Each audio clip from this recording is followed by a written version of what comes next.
Hi, this is Paul. I've been talking a lot about the definition of the word secular, and my last video, some new kids on the block. Started out this video, often when I start planning a video, I have an idea of what it's going to be, and then it doesn't become that, but so be it. I sort of like the way this video rolled out, so I'm going to do it. Andrew Root's treatment, and again, if you haven't listened to Paul Anlietner's, especially if you're a Christian, and especially if you're a Protestant, and you haven't listened to Paul Anlietner's conversation with Andrew Root, it's very worthwhile. And I'll put a link to it below. And if you haven't subbed to Paul Anlietner's podcast, it's mostly an audio podcast. He doesn't do much on video on YouTube, but it's a really good conversation.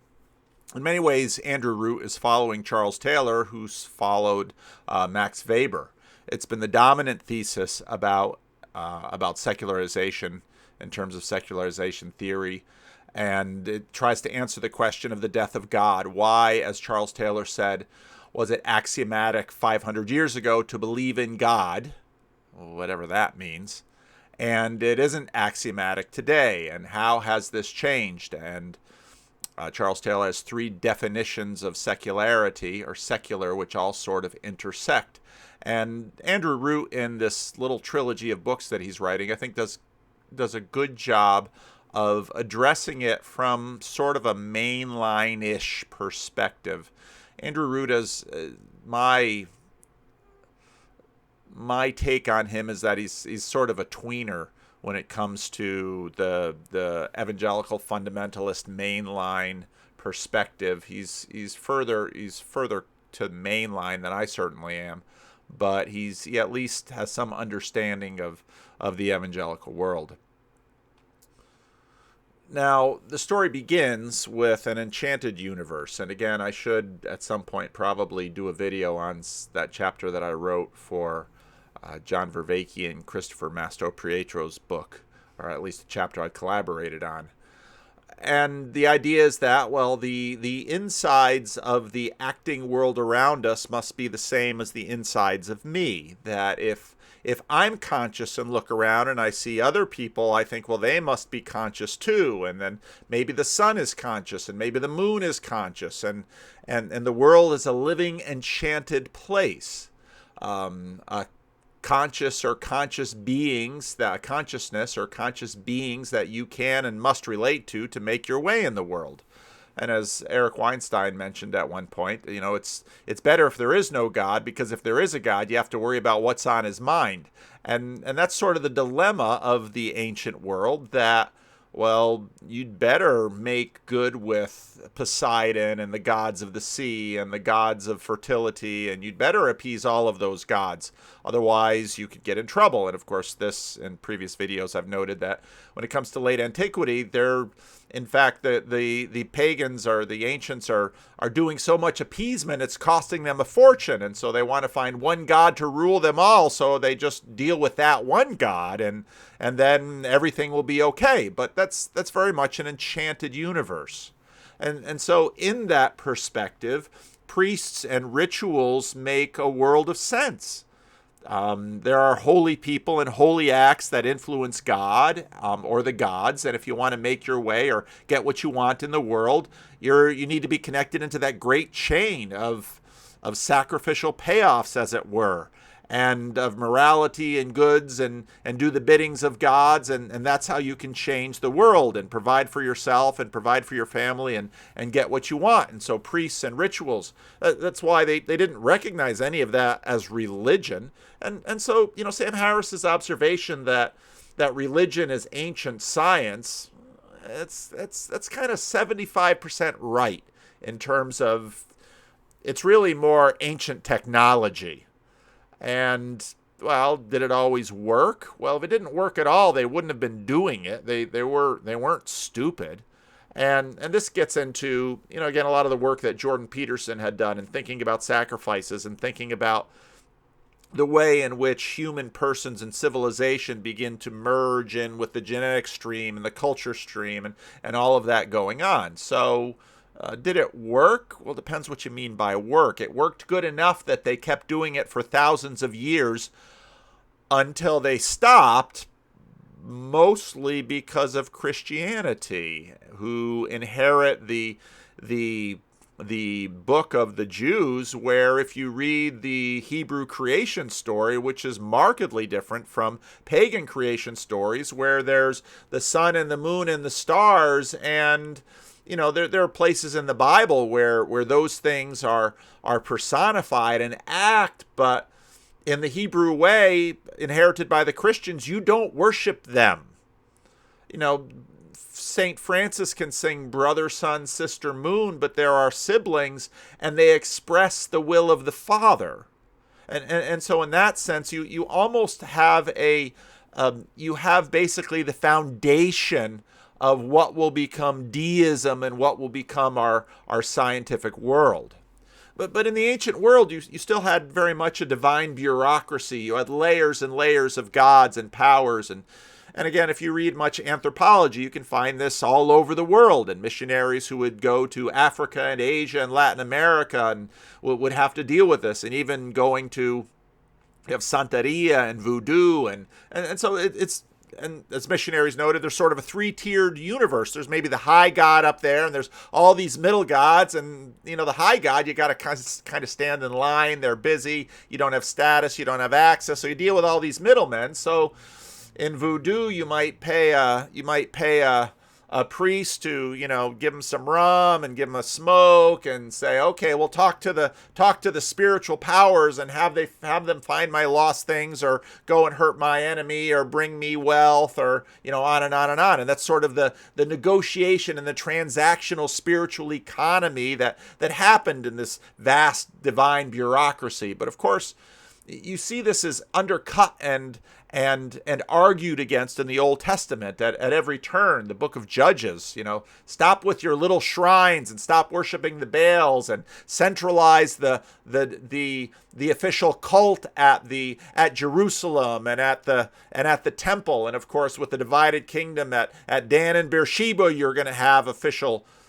And so, this stuff just goes on and on and on for centuries and centuries and centuries. But the practice is sort of the same, that the world is enchanted, and either you have to pay off the big god or pay off the little gods, or one way or another, that's how you make your way. And of course, the Abrahamic religions change this. And when Christianity gets adopted, I'll have to talk more about that, because that's a big important part of the story, what happens with Constantine, and I mentioned it in a couple of videos ago. You'll find some very interesting videos on YouTube about the question of evolutionary monotheism versus revolutionary monotheism. And I've, even though a couple of years ago I had no idea what that debate might be, I think it was very much revolutionary. Jordan Peterson sort of promoted the evolutionary idea, but he's not a theologian.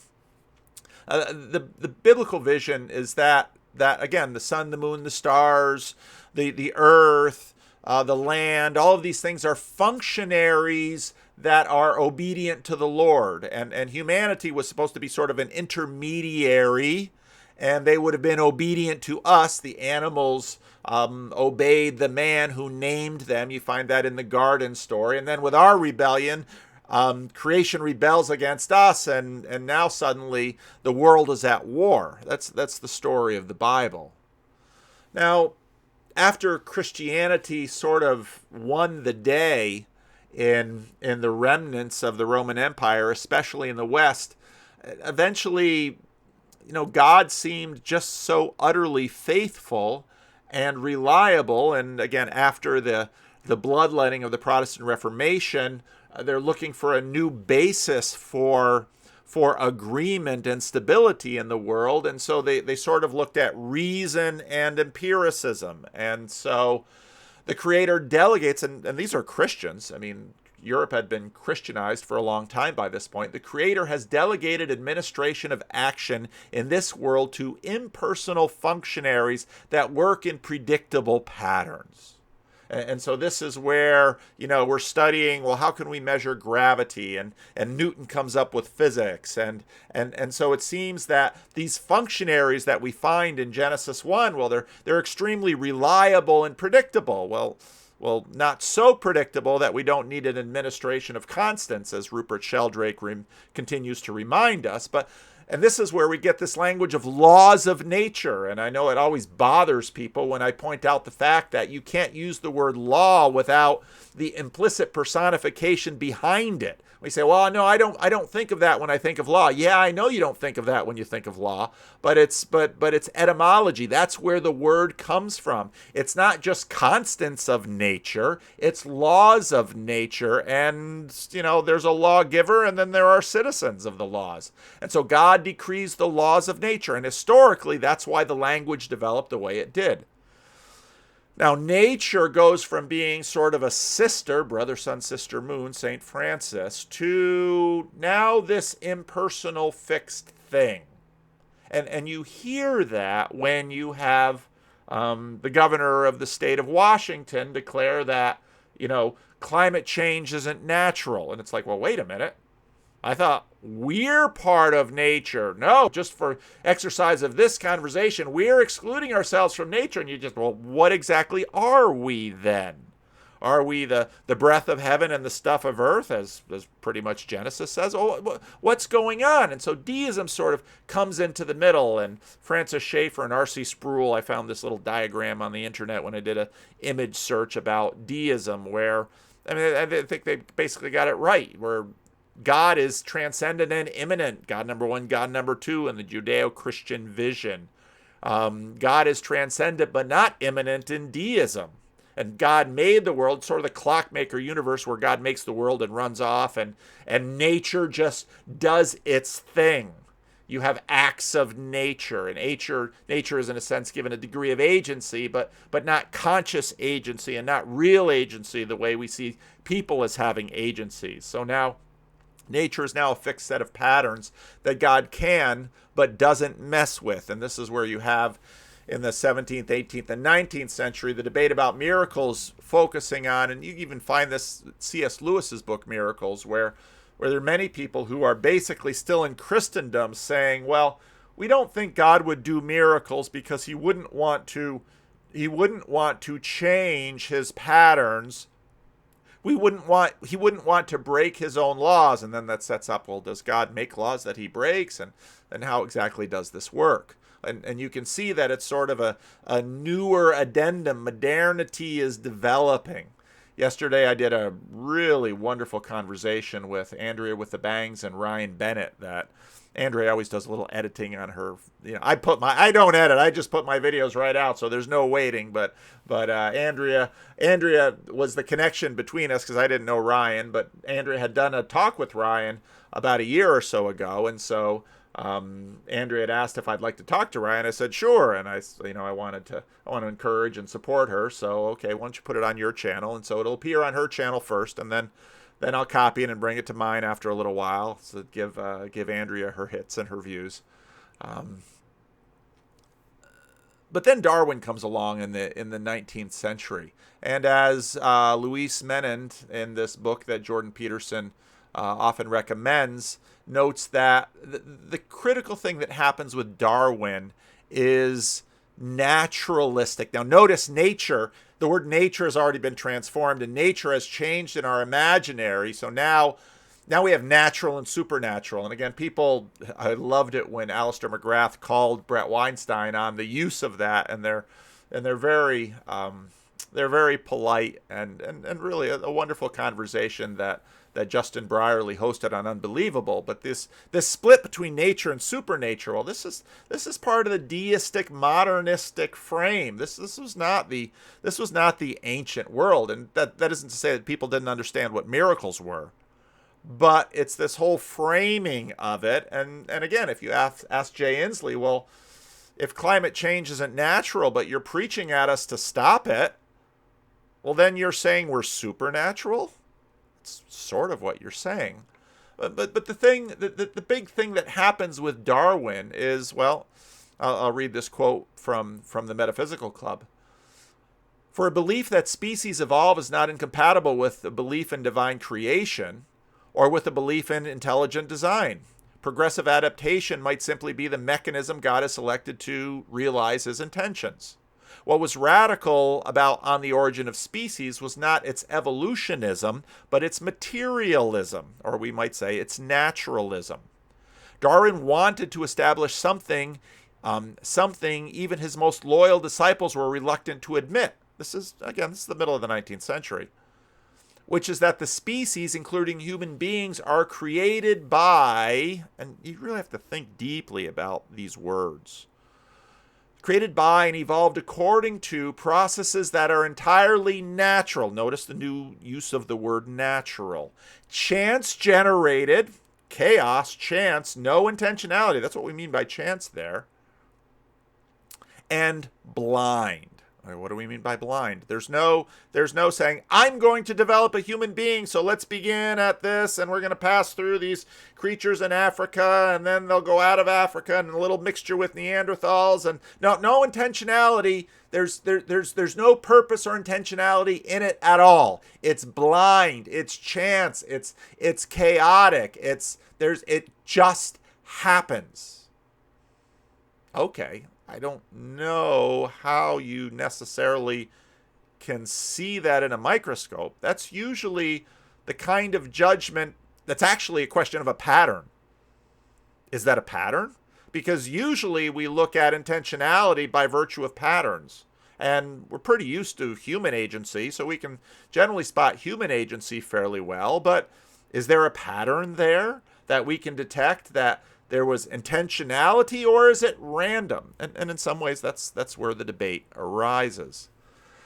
So there's no point then in rituals or priestcraft, because there's no purpose or intentionality happening in the world.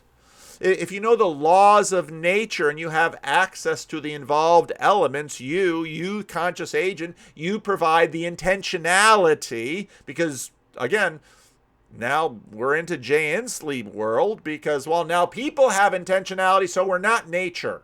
Well, what are we then? We're unnatural. What are we then? Aren't Darwin just basically, the point of this is that we're the products of chaos and chance. So if we're the products of chaos and chance, how then are we ourselves and our products not the products of chaos and chance? No, there's something that comes in. Well, let's call it reason. Well, but how do we know? This stuff gets complicated. So if you know just for the sake of argument, if you know the laws of nature and you have access to the involved elements, your conscious agency can get what it wants out of the world. So we are not part of nature, but weren't we the children of nature? And this leads, of course, this very convenient self-forgetfulness leads to the myth of progress. That, well, here we are, products of blind chance and evolution that somehow have developed the emergent property of rationality to the degree that it can be trusted and to the degree that we can make small predictions. We don't seem to be able to make really big, important predictions. I mean, we can't predict whole hosts of things that are very interested to us about the future and civilization and the economy, and even when we'll be rid of these blasted COVID restrictions. But smart, educated, well-informed people know the truth, and that their mission, and it is their mission to banish the superstition from the world. All that old priestcraft and ritual and all that old technology that didn't really work, now we know. Okay, all right.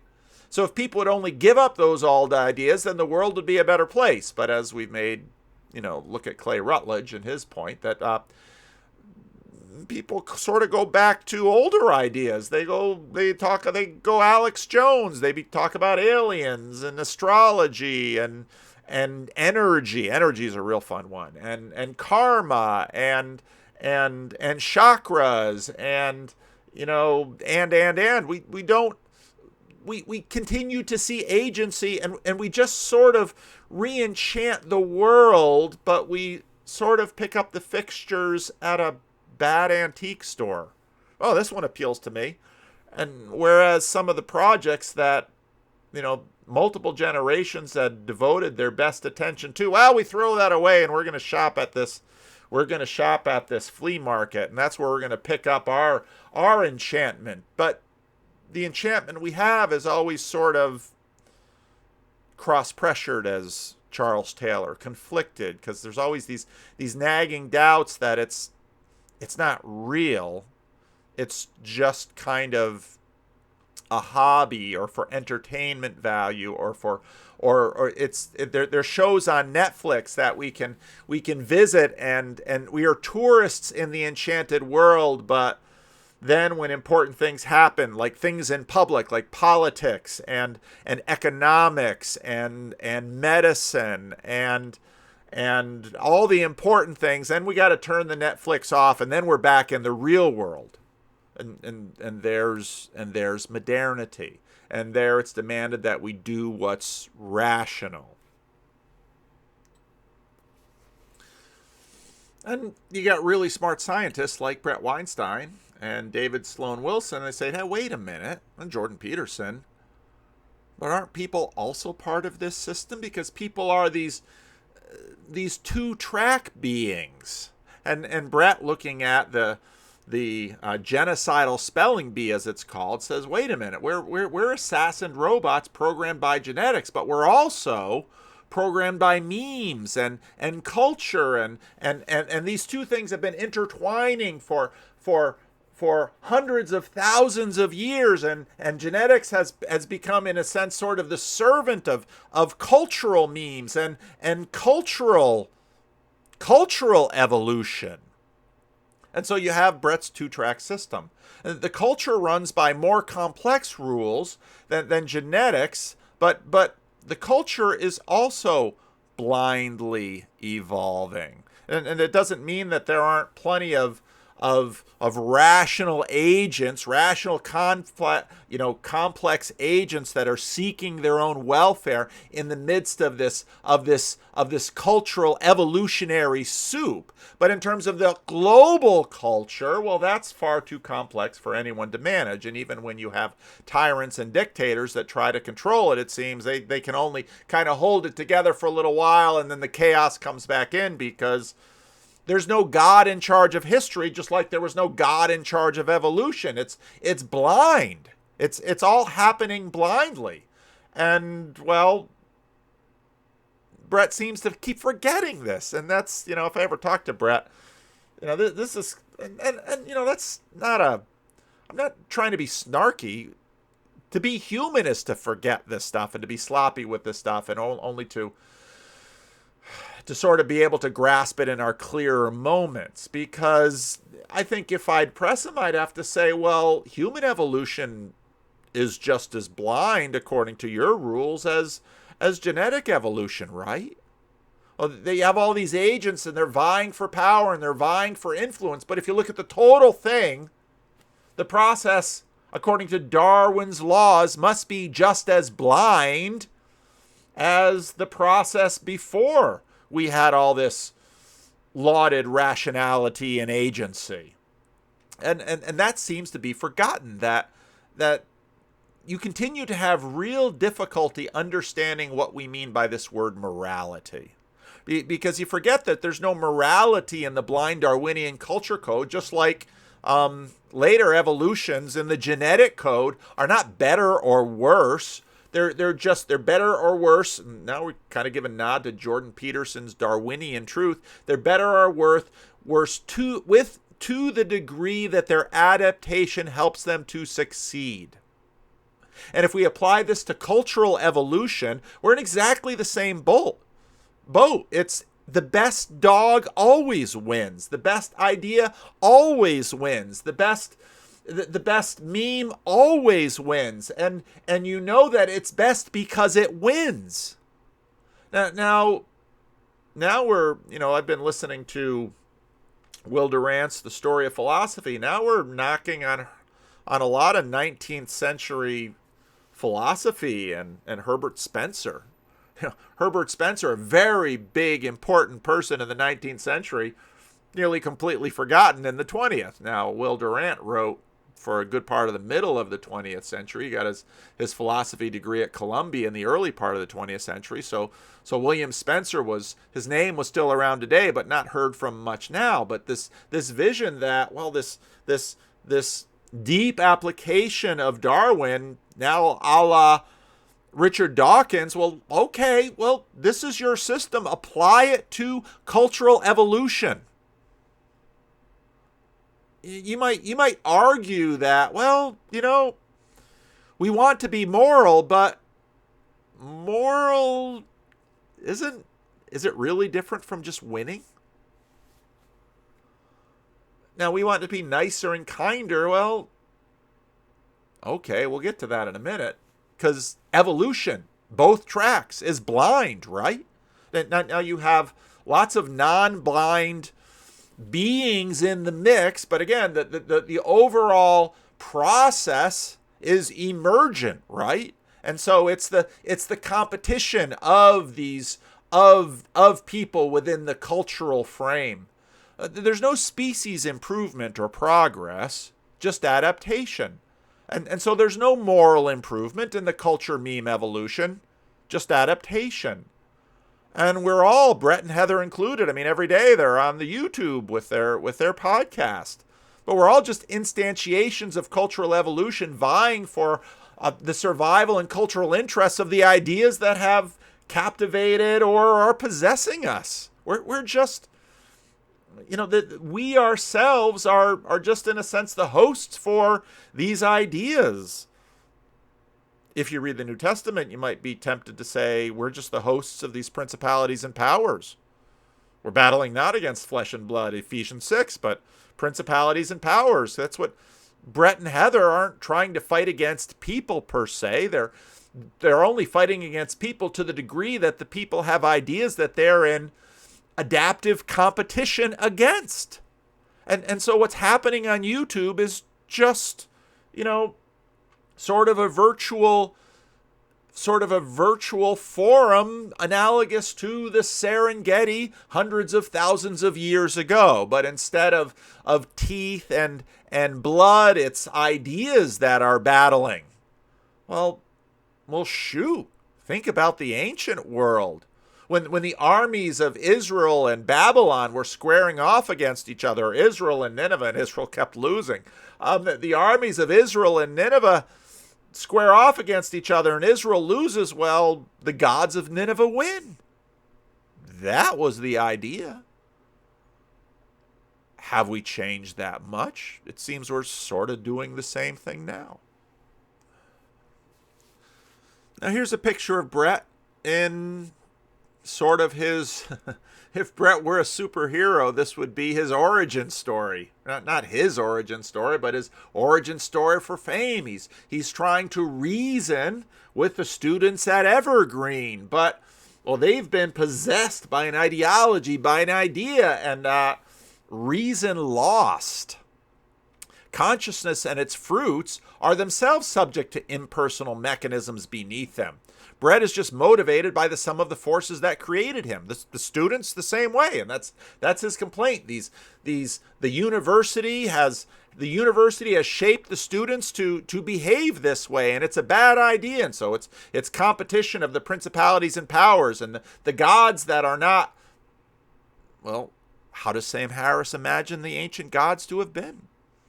Aren't they ideas, or are ideas something other than kind of the lightweight imaginations that materialists think ideas are? There can be no moral privilege of any position, because all positions are the fruit of blind cultural evolution. In other words, the best idea because the best idea wins. And so even though Bret thinks his ideas are better, if his ideas lose, then by definition of Darwinian truth, his ideas were less adaptive than the ideas that defeated his ideas. And again, that's going to be played out in terms of, well, we have just as a kinder, gentler idea economy than the Babylonians and the Hebrews and the Egyptians had during the Iron Age in Mesopotamia and, the ancient Near East. Math, science, and morality are just other games of cultural survival and supremacy. Where have I heard ideas like that? Well, let's see if the camera will focus on him now. That's bloody postmodern neo-Marxism. It's postmodern. It's integrated modernity and some of these ideas in. And so in some ways, one way to understand Bret is trying to hang on to modernity, but it's like, now the reason postmodernity developed was because of modernity. Now, again, when you listen to my conversation with Ryan Bennett, we go into this, and that was a great conversation. I can't wait to share it with you. But Andrea has to get it done and put her little intro into it, and then I'll leave it up for a few days, and I'll pull it from her channel. I'll take the intro out, and I'll just post it on my channel, because that's sort of the way that we've done things. But human beings are unwitting agents of these principalities and powers. Well, I'm using New Testament language. Human beings are unwitting agents of these what? And here we begin to notice the poverty of the naturalist, materialist, modernist frame, because they don't really have words for it. But those people who are sort of woke, well, they don't have any better words for it either. They're even more unwitting, because their ideology says that their ideology locates them as being unwitting, but they're fighting for justice. And so we have sort of a modernist amnesia, which I think in many ways is sort of the heart of modernity, that we forget that we ourselves are patterns. And oh shoot, this GIF isn't flipping like, oh, there. Oops. There we go. There's Patch. We sort of forget. We look out of one eye and we say it's this way, and then we go back to the other eye. And this sort of makes Bret and Heather's protestations deeply ironic given their worldview. Aren't they just products of not only the blind evolution of genetics, but also the blind evolution of culture? And their ideas of morality are simply the products of blind Darwinian cultural evolution. And, they've been primed by the two-track evolution to feel this way and to go on this way, but part of them should pause and say, well, I'm just sort of the mouthpiece of these ideas. And there's no hierarchy between these ideas.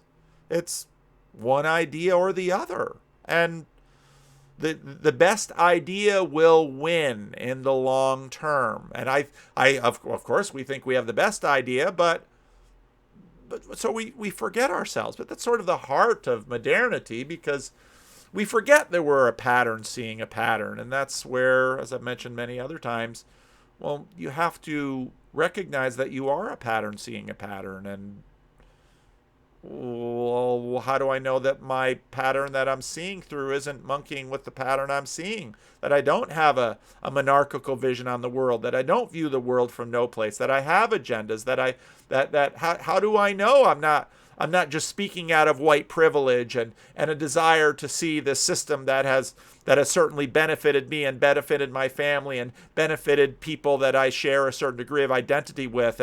And hey, it might not be racial identity, it might be national identity, or it might be an economic class, or it might be a religious community, or it might be a philosophical community, or it might be an ethnic community, or it might be, and I don't even know the principalities and powers that are working through me. All moral ambitions are the product of individual or group blind genetic and cultural evolution. So I'm just watching the movie, right, Patch? Oh, but you can feel meaning and all of those things while you're watching the movie. Yeah, but remember that Star Trek? Was it who was the Pike? It was Pike.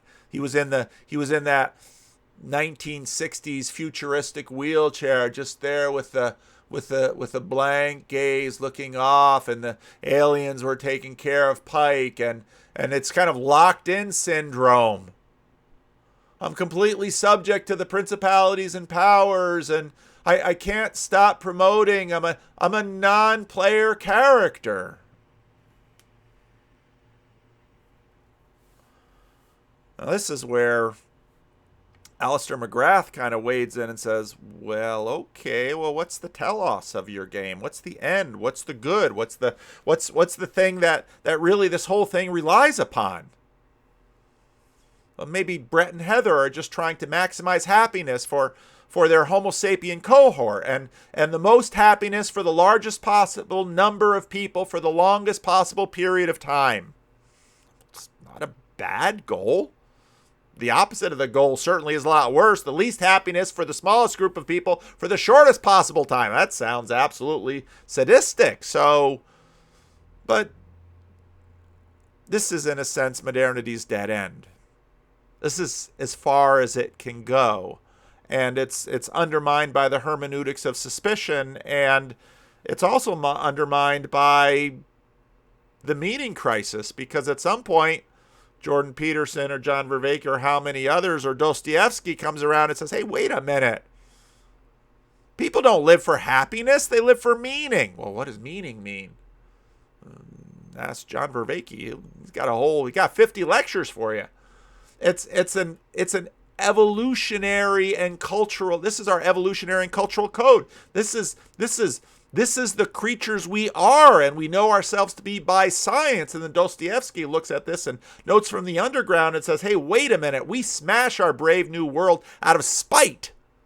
Spite? Well, what do we mean by spite? Well, what do we mean by meaning? Well, we don't know what we mean. We don't know these words more than 50 or 60%, but good enough to use them back and forth.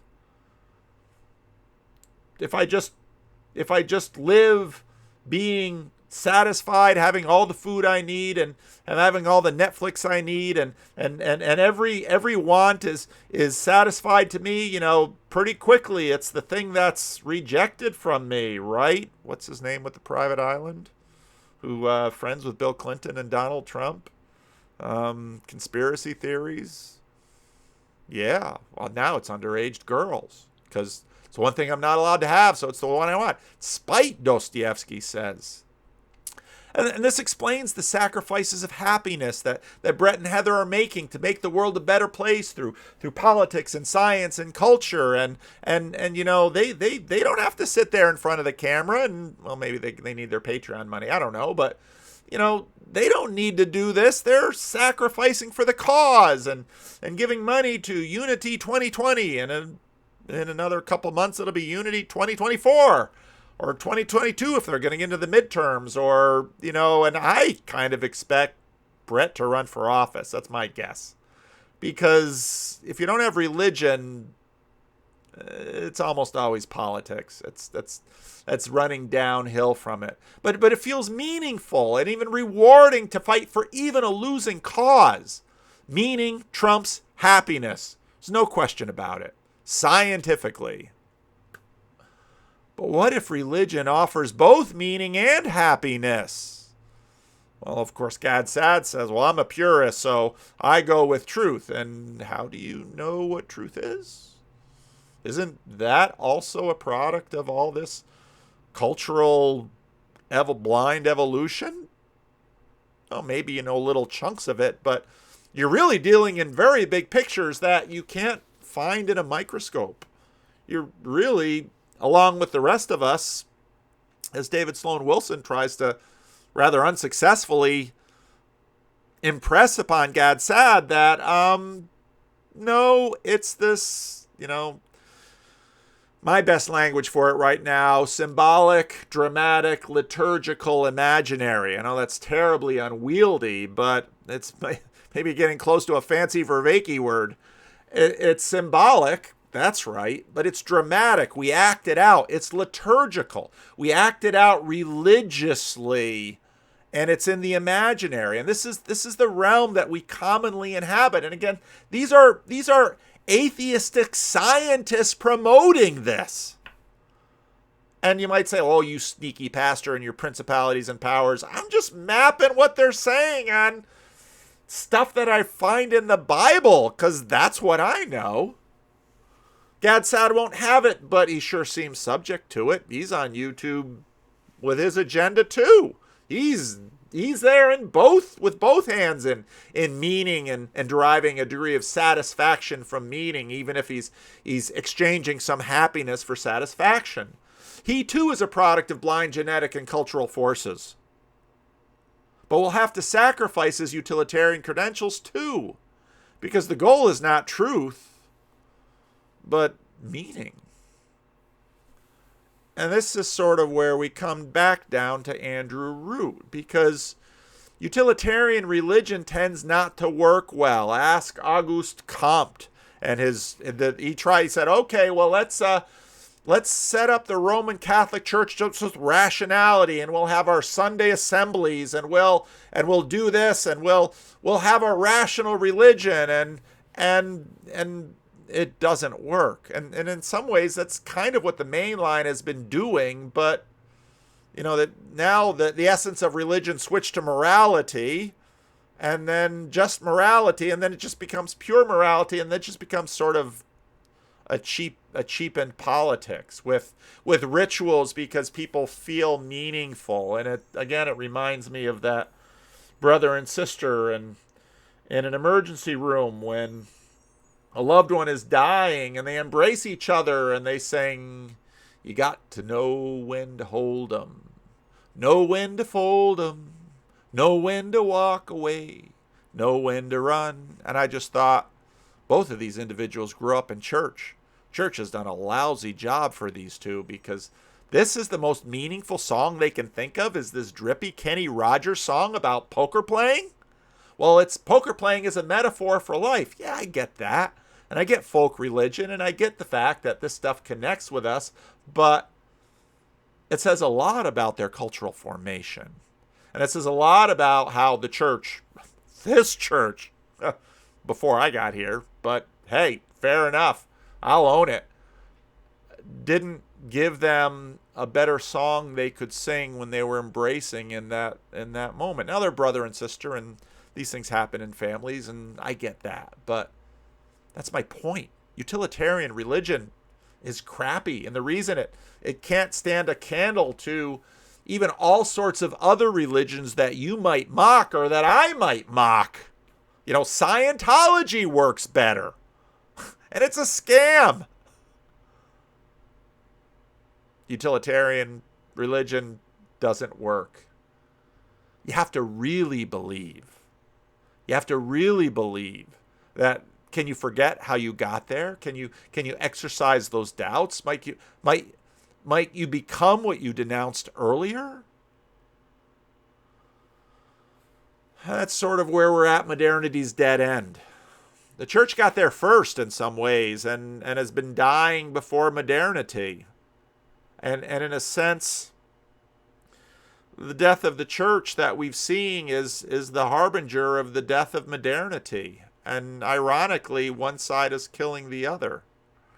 The priestcraft is increasingly obsolete, and ministers, well, the Weber, Taylor, Andrew Root thesis has the Protestant Reformation playing a prominent role. Found a very interesting piece by Peter Leithart with some recent scholarship, and this is where we'll get into some of the other secularization theories. Definitely the Protestant Reformation is a contributor,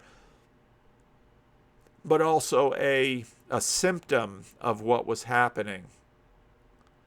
And you can see it in, sometimes people come up to me and call me father. Well, my title in the Christian Reformed Church is a minister of the word. I'm not a priest. Why aren't I a priest? Because we have the priesthood of all believers. Well, what does that mean?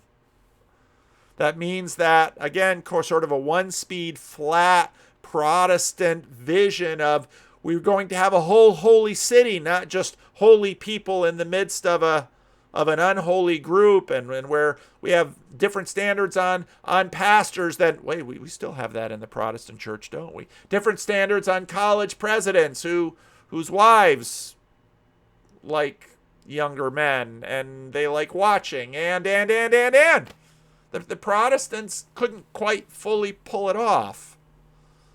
But they're ministers, they're not priests. And the word difference is important because they're ministers and they're ministering to the flock, but they're teaching because, again, in the Protestant, it's much more cerebral and mental than ritual, acting it out, dramatic. Although very quickly in Protestant churches it becomes dramatic as well. But it's modernity's dead end. And Andrew Root speaks quite eloquently about the crisis of the Mainline, and he's part of it. He's an honest writer. You know, the mainliners increasingly worked rituals for those who felt them to be meaningful, but again, they're sort of entertainment, and it's not unlike the freedom from religion people that put up the billboard a few years ago that says, I can feel wonder too. And it's like Stories of Old that says, your life really isn't a story, but you can go to the movie and enjoy a story. And it's Sam Harris saying, on one hand, it's all determinism, but we have to go out there and save the world. Oh, how?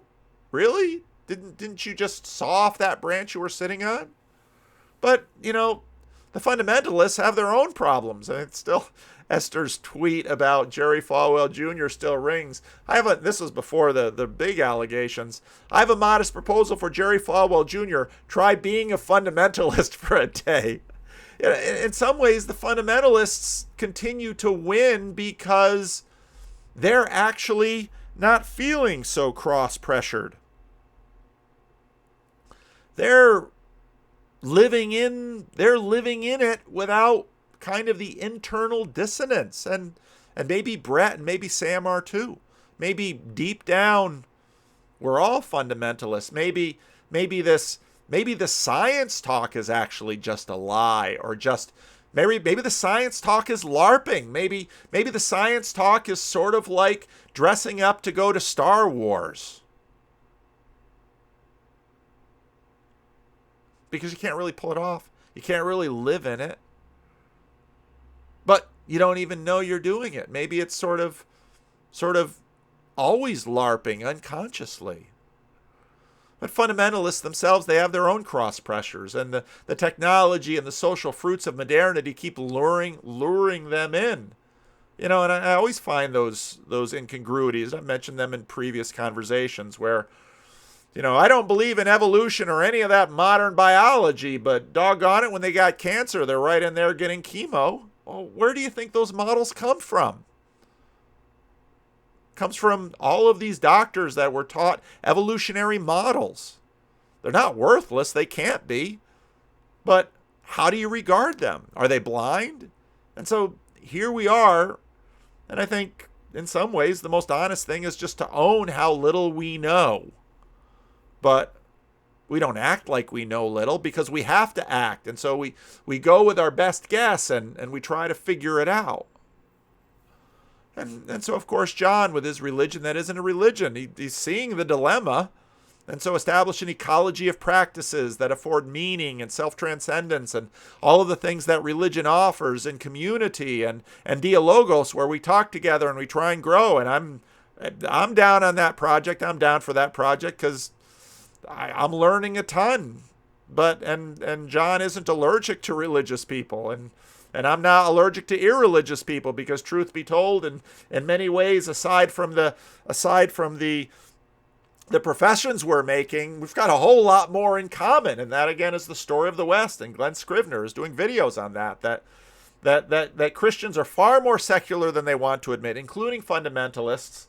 And fundamentalists and atheists are far more Christian than they care to admit. And so, well, if we're all sort of LARPing at what we're doing, maybe we can cut some of the pretension and have some productive dialogue and have some real conversation, and maybe actually, yeah, you'll call me on some of my stuff and I'll call you on some of our stuff. And if we can avoid getting defensive and maybe build other relational connections between each other, we can learn along the way. The challenge with sort of imagining we're gonna clean slate this thing is Jordan Peterson's, I think, quite correct thing that you can't write a fairy tale. We are still the products of all of this historical development, and we're amazing creatures that we function with it and use all this language that we barely understand and barely know, but it works, sorta. It works as well as it does. It's amazing. But here we are. And so this was the earlier conversation that that Ryan and Andrea did. I almost didn't recognize Ryan because his hair was in front and his beard was bigger and he was wearing glasses. It's like, is this the same guy you talked to a couple of years ago? But it is. And so again, I'm so excited about this video. I'm so anxious for it to come out because it's a really good conversation. But if modernism tells you you must inhabit a story, that's what the science says for meaning and for a moral system, because in terms of blind Darwinian cultural evolution, it's blind. There's no morality. There's no purpose. There's no right and wrong. There's no good and bad. The right and wrong are simply functions of the story. Then, well, you're probably going to continue to borrow the Christian one because that's the one that's been winning, and that's the one that seems to win, and that's the one that... But you don't know whether it's really, really true, especially if you know all this other stuff and the way that it's cross-pressured. And right there, we're in the middle of Charles Taylor, because that's the point he makes. He says we can't hold these ideas without the cross-pressures. It's really hard, and they nag us because we can't unlearn what we've seen. And again, my conversation with Ryan is just a wonderful conversation. Again, can't wait to share it with you. And probably driving you crazy because it might be a few days or a week because Andrea has her own schedule. Maybe I'm pressuring Andrea to get it out there. But if you recognize that you are a pattern looking at patterns, and of course, if you're trying to, let's just use a little illustration. If you're moving and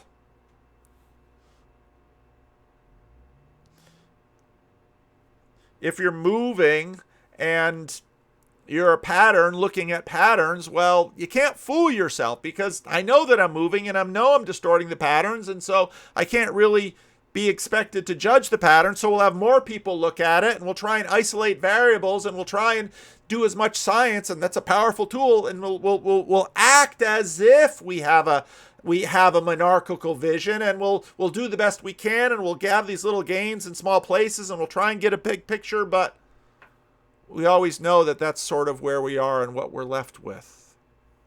And so where we wind up sort of is the search for sacraments, which is the search for fixed points where we see beyond our blurry, chaotic patterns.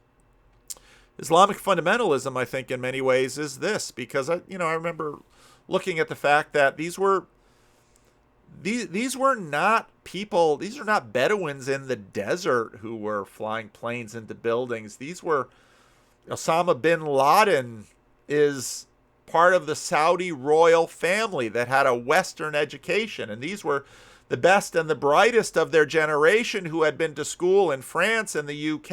And what did they do? They saw modernity and postmodernity, and they rejected it and they became fundamentalist. Why? Because we seek meaning and we live in story. Shouldn't be any surprise that we're doing this. Shouldn't be any surprise, but it matters which story you inhabit. And basically where you go is you embrace the problem and you pray. You ask God for help. You say, I don't know if you're out there, but if you are, can you let me know? And when I watch videos on the internet and I look at people and I talk to people, yeah, it's the dead end of modernity.